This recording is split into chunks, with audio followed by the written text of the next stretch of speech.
पहले तो मैं चाहूंगा आप सभी लोग जोरदार तालियों से ओवैसी साहब का स्वागत करिए। बहुत जबरदस्त कैंपेनिंग चल रही है और बहुत जबरदस्त हमने देखा किस तरीके से एकदम हैदराबाद में सब कुछ चल रहा था। तालियां बड़ा जोर से हो पहले एक तो जोरदार स्वागत है आपका सर। पहले तो आपने समय निकाला इतनी व्यस्तता के बावजूद। अब एक बड़ा नेचुरल सा सवाल सबके मन में यह आता है कि पतंग कैसी उड़ रही है, खासकर हैदराबाद में कैसी उड़ी? नहीं, अल्हम्दुलिल्लाह मैं हैदराबाद की आवाम का शुक्रगुजार हूँ कि उन्होंने फिर से 5वीं मरतबा मुझ पर भरोसा और एतमाद किया और हमको यकीन है कि बहुत बड़ी कामयाबी हमको मिलेगी हैदराबाद के पार्लियामेंट की सीट से। लेकिन माधवी लता का कहना है कि इस बार भाईजान की पतंग जो है वो कट जाएगी। अब बोलते हैं, अब क्या है वो, ऐसा है ना कि वो बेचारे एंटाइटलमेंट की पॉलिटिक्स करते अपर कास्ट से आते हैं तो बोलना पड़ता है, हम तो सुनते हैं। ऐसी कोई बात नहीं है, मुझे यकीन है हमारे आवाम पर, हैदराबाद की आवाम पर पूरा टूट भरोसा है और ये करते हैं। इनको ऐसा लगता है कि हैदराबाद आकर बीजेपी, अमित शाह, मोदी को ये दिखाना चाह रहे थे पूरे देश में कि देखो हमने ओवैसी को ऐसा कर रहे हैं। तो चुनाव हैदराबाद में नहीं लड़ रहे थे, वो मैसेज दे रहे थे पूरे देश में।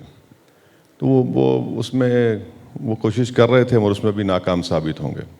वैसे साहब बीजेपी ने पूरी ताकत लगा दी हैदराबाद में इस बार। ऐसा लगता है कि थोड़ा सा ना आप फंस गए, बहुत ज़्यादा बाहर निकल नहीं पाए हैदराबाद से। नहीं सर, कहाँ, हम तो 4 दिन बिहार जाकर आए, 6 दिन औरंगाबाद जाकर आए। हम तो थे ही नहीं, बहुत कम थे। ऐसा है ना, अगर आप वही स्टूडेंट अच्छे मार्क्स लेकर आता जो साल भर पढ़ता है, अब अचानक कोई आकर बोलेगा कि मैं पास पेपर पढ़ के पास हो जाऊंगा, तो पास नहीं होते इलेक्शन में आप। तो हम तो 5 साल से काम कर रहे थे, हमारे पार्टी के मेंबर्स हैं, कोई फंसने की कोशिश नहीं, बीजेपी फंस गई वहाँ पर। अच्छा, लोग ये मानकर चल रहे थे कि जो हैदराबाद से पतंग उड़ेगी तो बिहार भी जाएगी। बिहार थोड़ा बहुत चली गई, यूपी तो आ ही नहीं पाई, ऐसा क्या हुआ? नहीं, यूपी में हम तो हमारी बहन पल्लवी पटेल के साथ अलायंस किए हैं। तो आपकी पार्टी नहीं लड़ रही? नहीं, हमारा एक कैंडिडेट है, शायद एक कैंडिडेट है, मगर हम पूरा सपोर्ट कर रहे हैं उनको। लेकिन अगर बात की जाए बिहार की, आपने पहले कहा था कि 16 सीटों पर चुनाव नहीं लड़ रहे हैं ना, बिहार 10 सीट लड़ रहे हैं और लड़ रहे हैं। किशनगंज तो चुनाव हो चुका है और मुख्तलिफ मेरे ख्याल से 8 या 10 पार्लियामेंट कॉन्स्टिट्यूंसी हमारे कैंडिडेट हैं। लेकिन आपने प्रॉमिस तो शायद 16 का किया था। नहीं, तो अब वो नंबर है तो मगर 8 से 10 लड़ रहे हैं, ये कंफर्म। और यूपी में कोई उम्मीदवार क्यों नहीं उतारा आपने?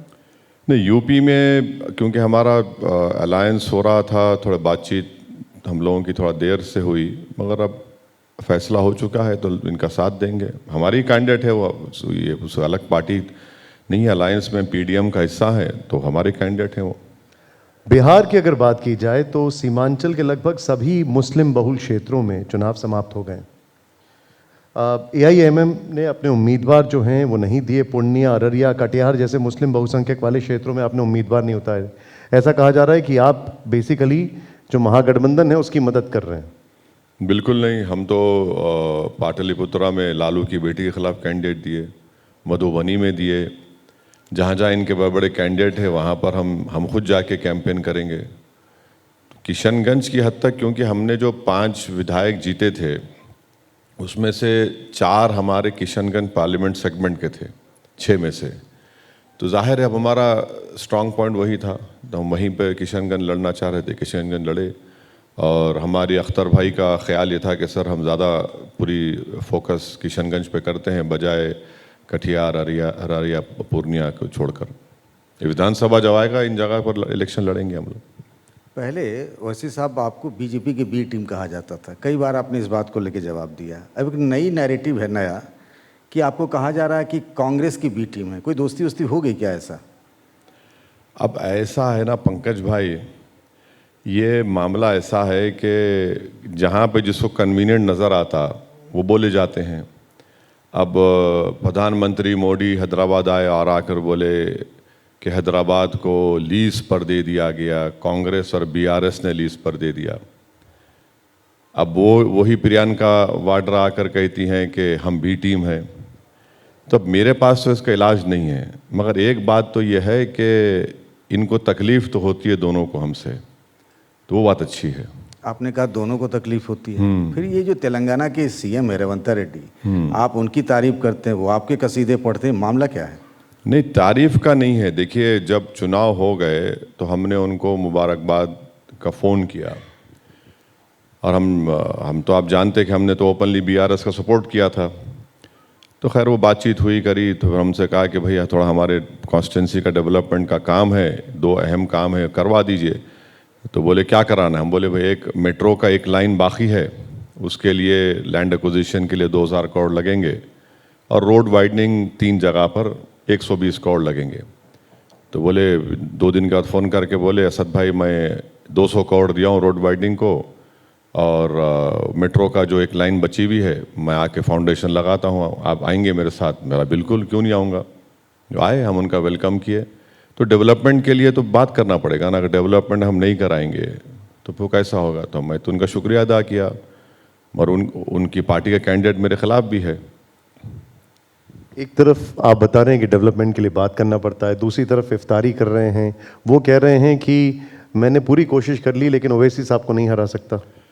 नहीं, हम भी कोशिश किए ना उनको हराने के लिए, तो उनकी सीटें कम हुई ज़रूर हुई, बट अब चुनाव हो चुके हैं, और इसीलिए तो हमको वो चीफ मिनिस्टर हैं, वो 5 साल रहेंगे, तो जाहिर है मुझे अपने इश्यूज़ हैं, माइनॉरिटीज़ के इश्यूज़ हैं, जितने दलित्स के इश्यूज़ हैं, तो उनको हम रिप्रेजेंट करेंगे, बोलेंगे। मैं तो पब्लिकली उनसे कहा कि आपको 5 साल हैं, आप पूरे वादे जो किए पूरा करिए, और तेलंगाना की प्रोग्रेस, प्रॉस्पेरिटी और अमन के लिए हम बराबर आपका साथ देंगे। तो रेवंत रेड्डी जो हैं वो कैसा काम कर रहे हैं? तेलंगाना सरकार का कामकाज कैसा है? नहीं, अभी तो 3-4 महीने हुए हैं, तो इतना और फिर ये दूसरा चुनाव हो चुका है, तो अभी जज करने का मेरे ख्याल से बहुत जल्दी हो जाएगा। कैसे मुख्यमंत्री लगते हैं आपको वो? नहीं, अभी तो जज नहीं कर पाएंगे, नहीं कर पाएंगे। ऐसा है ना, वो हनीमून पीरियड रहता है 6 महीने का, उसके बाद मालूम होता है। आप तो जानते होंगे उनको बहुत समय से ना, मैं इसीलिए पूछ रहा हूँ। नहीं, मैं उनको नहीं जानता हूँ। वो हमारे भाई अकबर के साथ उनके पुराने दोस्त भी थे, फिर वो असेंबली में साथ भी थे, तो जब देखेंगे गवर्नेंस कैसा होता है मालूम हो जाएगा। आप उनको आरएसएस के एजेंट कहते थे, आपको याद तो होगा कभी? हाँ बिल्कुल, सब याद है। अभी भी कहेंगे? नहीं, जो बात हम बोले थे बोले, वो है, वो उसमें कौन मुकर कौन जा रहा है, उसमें बोले हैं वो है वो।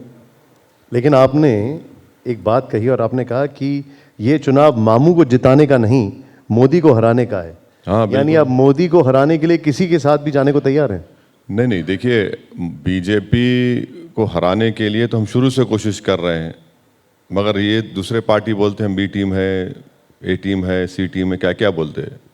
तो हम तो ओपनली मैसेज दे दिए तेलंगाना की आवाम को कि भाई आप 13 मई के दिन हैदराबाद में पतंग और तेलंगाना में बीजेपी ख़त्म, ये हम नारा लगाए थे, ये स्लोगन दिए। और हम बोले कि मामू का चुनाव नहीं है, बिल्कुल नहीं है, लोकसभा का चुनाव है, भाई वज़ीर आज़म मोदी हैं, तो उनको रोकना है, तो हम मैसेज दिए वो।